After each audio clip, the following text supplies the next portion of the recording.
DV live Bihar में आप सबका स्वागत है। मैं हूं आराधना और मेरे साथ मौजूद है मेरी सहयोगी अंशिता। और सबसे पहले मैं आप सभी तमाम दर्शकों का स्वागत कर लूं इस कार्यक्रम में। और जैसा कि आप सबको पता है कि बिहार में इस वक्त सियासी पारा बहुत हाई है। विधानसभा चुनाव की सरगर्मियां देखी जा रही है। सभी राजनीतिक दल अपनी अपनी तैयारियों में जुटे हुए हैं। कहीं पोस्टर लग रहे हैं कि 2025 से 2030 एक बार फिर नीतीश।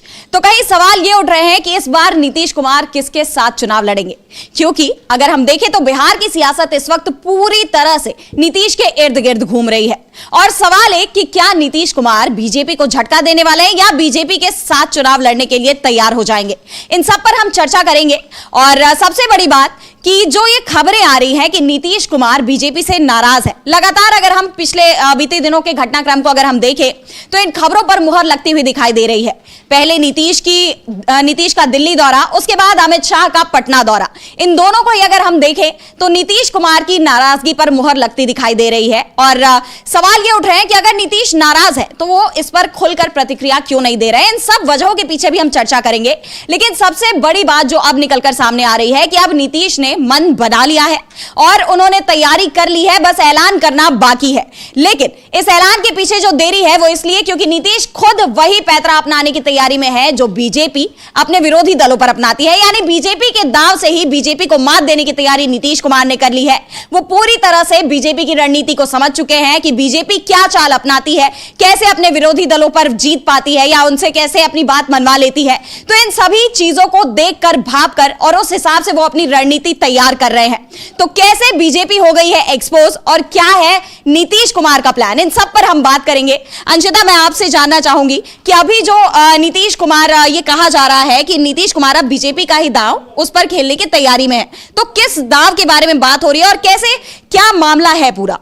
बिल्कुल, आपने बात दाव की है तो सबसे पहले तो हम उसी को क्लियर कर देते हैं कि बीजेपी की जो दाव रहता है वो ये रहता है कि वो अपने सहयोगियों को या विरोधियों को कमजोर करने के लिए उनके पार्टी में सेंधमारी करती है। जो मजबूत चेहरे हैं, जो दिग्गज नेता हैं, उनको अपने पाले में लाने की कोशिश करती है और ऐसे करके ही वो सरकारें गिराती है, पार्टियां तोड़ती है, सेंधमारी करती है। बहुत सारे उदाहरण हमारे पास हैं।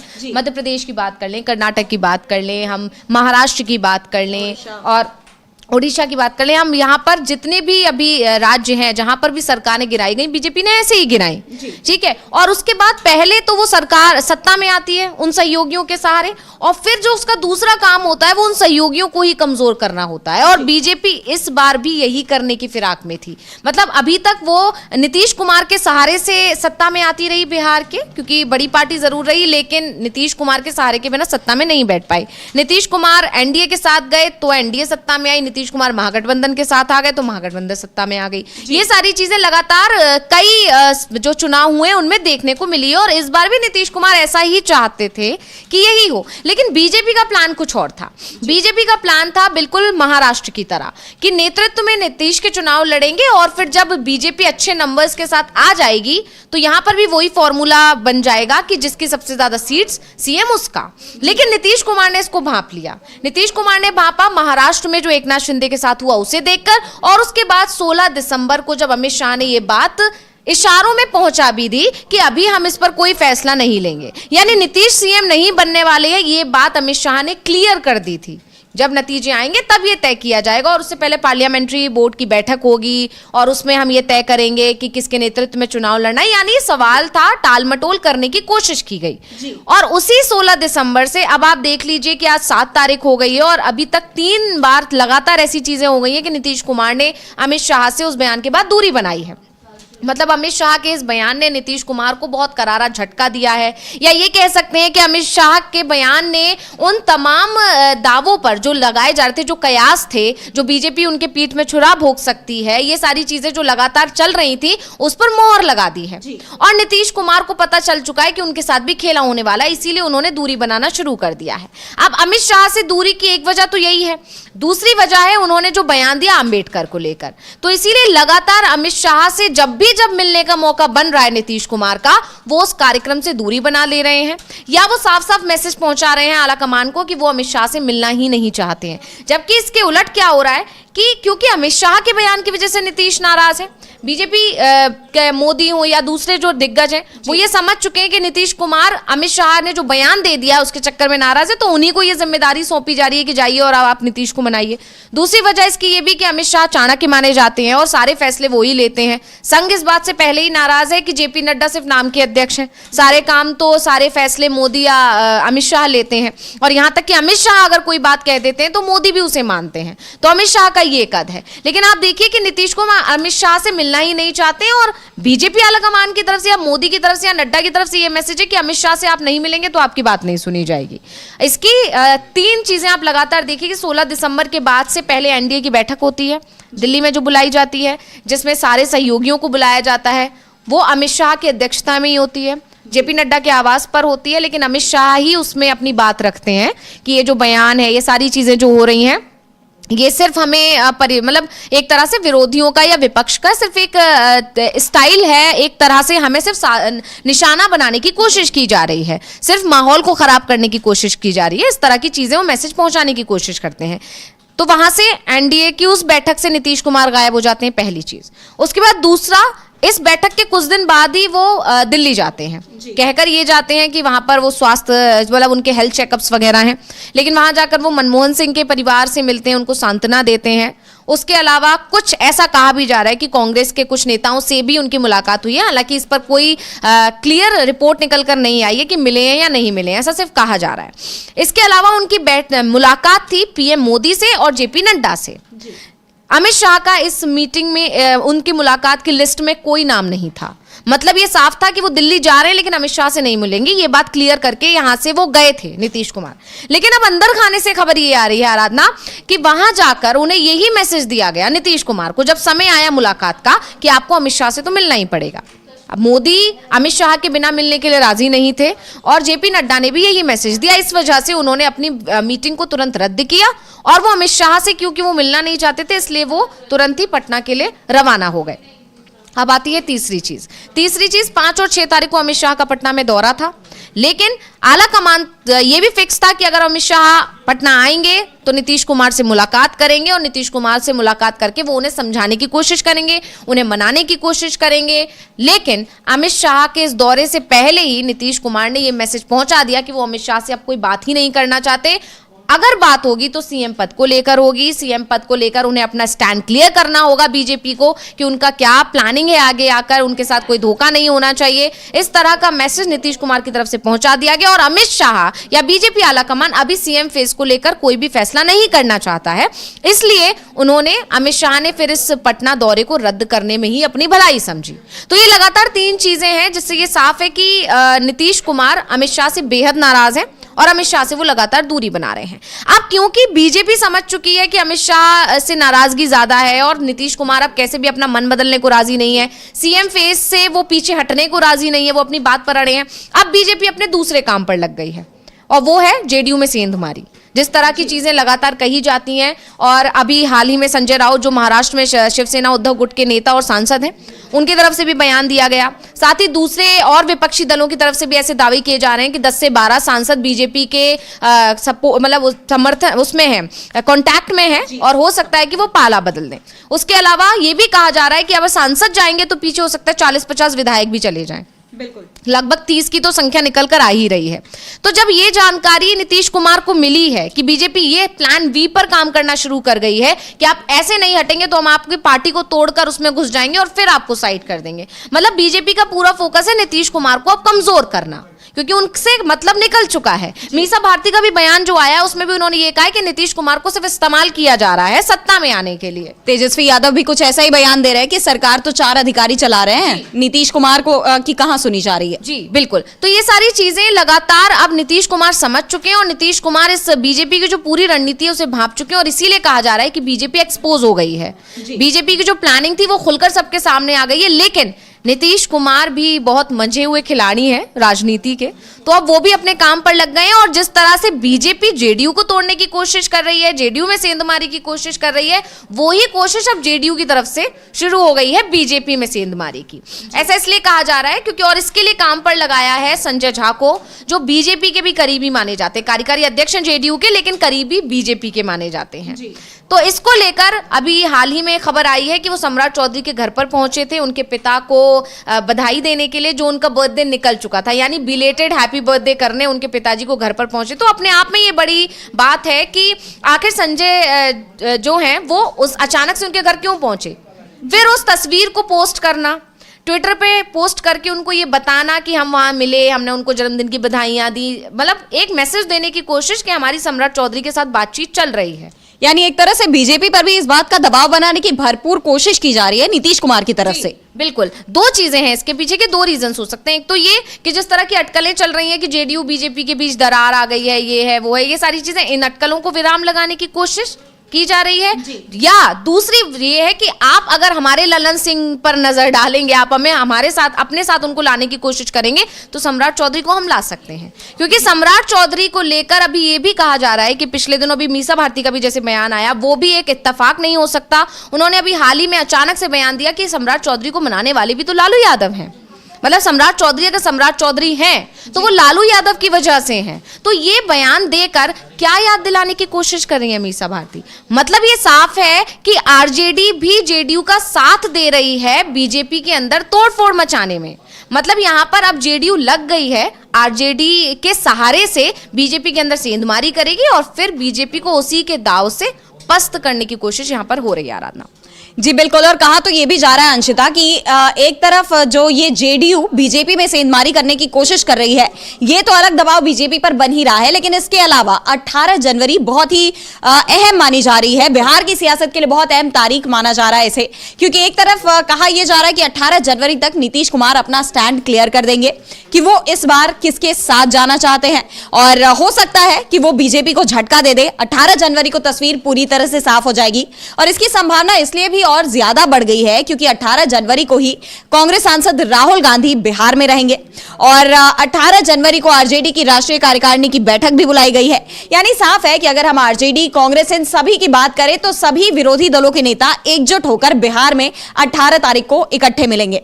और ऐसे में कहा यह जा रहा है कि ना सिर्फ कांग्रेस और आरजेडी के नेता वहां इकट्ठे हो रहे हैं, बल्कि इसे एक प्लानिंग के तौर पर देखा जा रहा है कि सारे विधायकों को कहीं सेफ हाउस में पहुंचा दिया जाएगा, इंक्लूडिंग जेडीयू के भी विधायकों को नीतीश कुमार कहीं इकट्ठे बुलाकर एक जगह पर रख रहे हैं, बुला रहे हैं, ताकि बीजेपी ये जो कोशिश कर रही है सेंधमारी की, वो कोशिश भी उसकी नाकामयाब हो जाए। और इस तरह से नीतीश कुमार बीजेपी को झटका देने की कोशिश कर रहे हैं। इससे जुड़ी आपके पास क्या जानकारी है? ये भी जो खबर आ रही है इस पर आप क्या कहेंगी?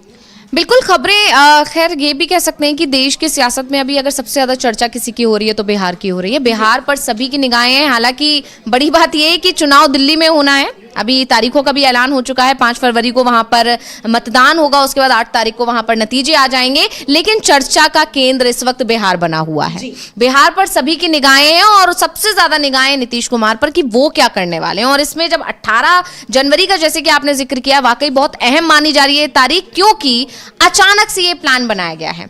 राहुल गांधी का जो दौरा था वो ऐसा कहा जा रहा था, उनके तमाम नेताओं की तरफ से ये कहा जा रहा था कि फरवरी में जब दिल्ली के चुनाव हो जाएंगे तब वो बिहार आएंगे। उसके बाद मतलब वो बिहार के लिए अपने चुनाव प्रचार की कमान संभालेंगे, और ऐसा करके तमाम बयान पिछले दिनों आ रहे थे। लेकिन जैसे ही ये हलचल देखने को मिली, जिस तरह से नीतीश कुमार की नाराजगी की खबरों ने जोर पकड़ा, लालू यादव के ऑफर ने जोर पकड़ा, इसी बीच एक खबर और आ जाती है कि जो प्लानिंग है उसमें थोड़ा सा चेंज है और अब राहुल गांधी जल्दी आ रहे हैं। तो अचानक से ये सवाल बनता है कि अचानक से उन्होंने अपने जो प्लान है उसको चेंज क्यों किया, क्यों वो जल्दी आ रहे हैं, क्यों उसी दिन आरजेडी ने अपने सारे विधायकों को इकट्ठा होने के लिए कहा है, क्यों उसकी बैठक बुलाई गई है, उनके जो पार्टी है उसकी बैठक क्यों अचानक से बुलाई गई है 18 तारीख को ही। सभी लोगों को, मतलब पूरे विपक्ष जो है, सारे विरोधी दल हैं, उन्हें एकजुट करके एक ही जगह लाने की कोशिश क्यों की गई है, सब पटना में ही क्यों है? तो ये सवाल इसलिए कि 18 तारीख को ही फैसला लिया जाएगा, नीतीश कुमार ऐलान करेंगे और उसके बाद वो बीजेपी को बिल्कुल भी समय नहीं देना चाहते हैं कि वो किसी तरह से सेंधमारी की या तोड़फोड़ की कोशिश करे। वो इधर अपना फैसला लेंगे, इधर इस्तीफा देंगे और क्योंकि सारे विधायक साथ ही होंगे, उनके साथ जाकर वो तुरंत सरकार बनाने का वो पेश कर देंगे, दावा पेश कर देंगे। तो इस तरह से बिल्कुल भी बीजेपी को इस बार समय नहीं देना है और इसीलिए ये पूरी जो अभी जो स्थितियां चल रही हैं, जो हालात जो बने हुए हैं, उस पर 18 तारीख बहुत महत्वपूर्ण तारीख मानी जा रही है क्योंकि 18 तारीख को कुछ बड़ा होने की संभावना जताई जा रही है। यानी हो सकता है कि 18 जनवरी को बिहार की सियासत में एक बड़ा बदलाव आ जाए, पूरी की पूरी तस्वीर ही बदल जाए। अभी जो सरकार है वो सरकार ना रहे और कोई नई सरकार का गठन हो जाए, ये सारी संभावनाएं जताई जा रही है। नीतीश कुमार बीजेपी की चिंता बढ़ाते दिखाई दे रहे हैं। लगातार बीजेपी की तरफ से कोशिशें बहुत की जा रही हैं कि नीतीश को मना लिया जाए, लेकिन उनकी कोशिशें नाकामयाब होती दिखाई दे रही हैं। जबकि महागठबंधन की तरफ से एक पहल जो शुरू की गई है, लालू यादव ने जो दरवाजे खोले हैं महागठबंधन नीतीश कुमार के लिए, वो जरूर ऐसा लग रहा है कि नीतीश कुमार उधर जाते दिखाई दे रहे हैं। अब इन सब पर चर्चा होगी और इन सब पर तस्वीर भी साफ होगी धीरे धीरे। और अगर हम देखें तो फिलहाल जो अगर मुश्किल में है कोई तो वो है बीजेपी, क्योंकि एक तरफ नीतीश कुमार है, वहीं दूसरी तरफ प्रशांत किशोर को लेकर भी बीजेपी सवालों के घेरे में आ गई है। प्रशांत किशोर का मामला पिछले कई दिनों से चर्चाओं में बना हुआ है। हमने भी कई बार यहां पर चर्चा की है उनके बारे में। और प्रशांत किशोर को वैसे तो बीजेपी की बी टीम कहा जाता है और अब ये आरोप सच साबित होते दिखाई दे रहे हैं। प्रशांत किशोर की वैनिटी वैन का मुद्दा जो है वो लगातार तूल पकड़ रहा है। छात्रों के आंदोलन में, छात्रों के समर्थन में प्रशांत किशोर खुद अनशन पर बैठ गए। अभी बीते दिन उनकी गिरफ्तारी हुई, फिर जमानत भी मिल गई, फिर न्यायिक हिरासत में भेज दिया गया। लेकिन इन सब के बाद अभी तक तो प्रशांत किशोर घेरे में थे, अभी वो गिरफ्तार हो रहे थे, लेकिन अब चिंता बीजेपी की बढ़ती दिखाई दे रही है क्योंकि प्रशांत किशोर की वैनिटी वैन को लेकर जिससे सवाल उठ रहे थे कि छात्रों के संघर्ष का हिस्सा बनने गए प्रशांत किशोर 4 करोड़ की कीमत वाली वैनिटी वैन में आराम फरमाते हैं। ये जो मुद्दा था ये काफी विवादित रहा और अब इस पर खुलासा ये सामने आया कि ये वैनिटी वैन बीजेपी के ही सांसद की थी, पूर्व सांसद बीजेपी के, उन्होंने ही ये वैनिटी वैन प्रशांत किशोर को गिफ्ट की थी। और इससे जुड़े और खुलासे सामने आए। तो कैसे प्रशांत किशोर को लेकर बीजेपी घिर गई है, इस पर मैं आपसे जानना चाहूंगी अंशिता की क्या जानकारी है इससे जुड़ी आपके पास।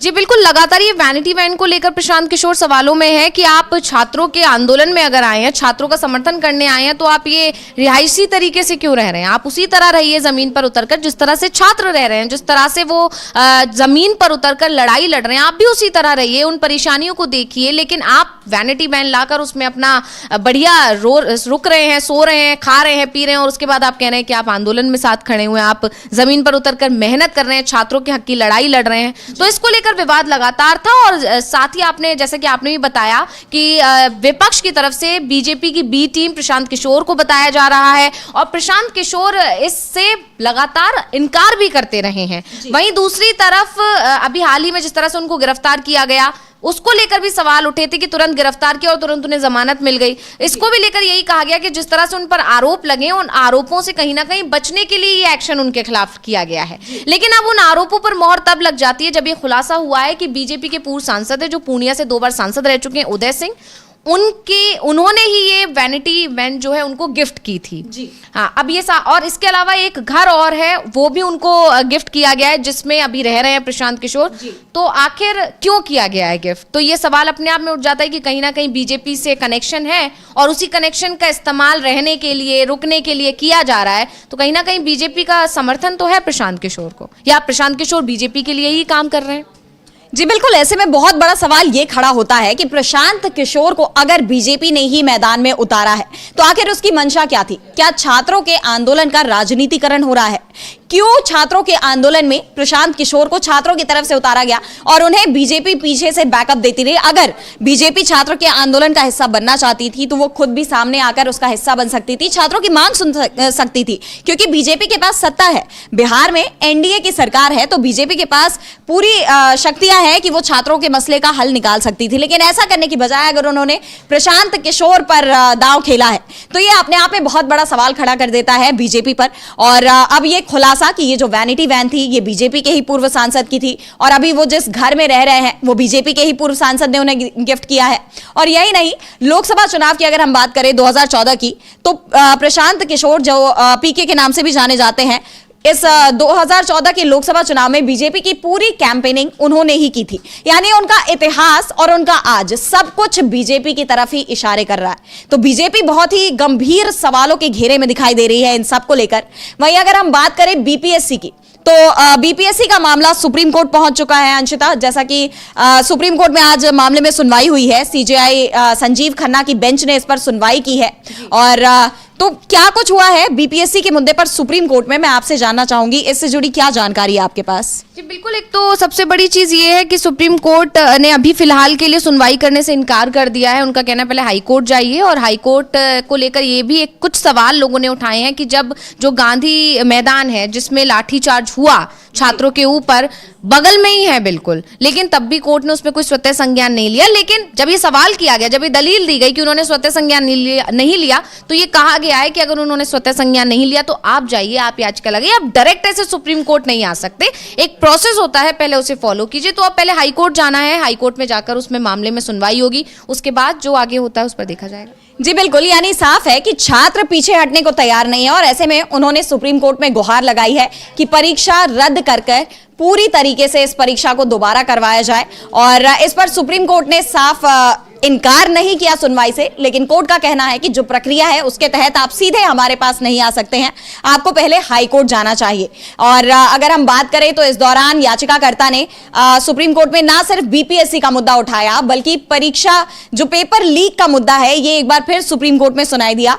और इस पर भी कोर्ट ने कहा कि आप पटना हाई कोर्ट जाएं, और पटना हाई कोर्ट में सुनवाई होगी नहीं होगी, याचिकाकर्ता पटना हाईकोर्ट जाते हैं कि नहीं जाते हैं, ये सब हमें आने वाले वक्त में पता चलेगा। और जो भी खबरें रहेंगी हम सारी खबरों को आपके सामने पेश करेंगे। लेकिन आज के इस कार्यक्रम में बस इतना ही। आप सभी का बहुत बहुत धन्यवाद हमारे साथ बने रहने के लिए। बहुत बहुत धन्यवाद अंशिता सभी जानकारियों के लिए। और फिर कल आपसे मुलाकात होगी, तब तक के लिए हमें दीजिए इजाजत और आप बने रहिए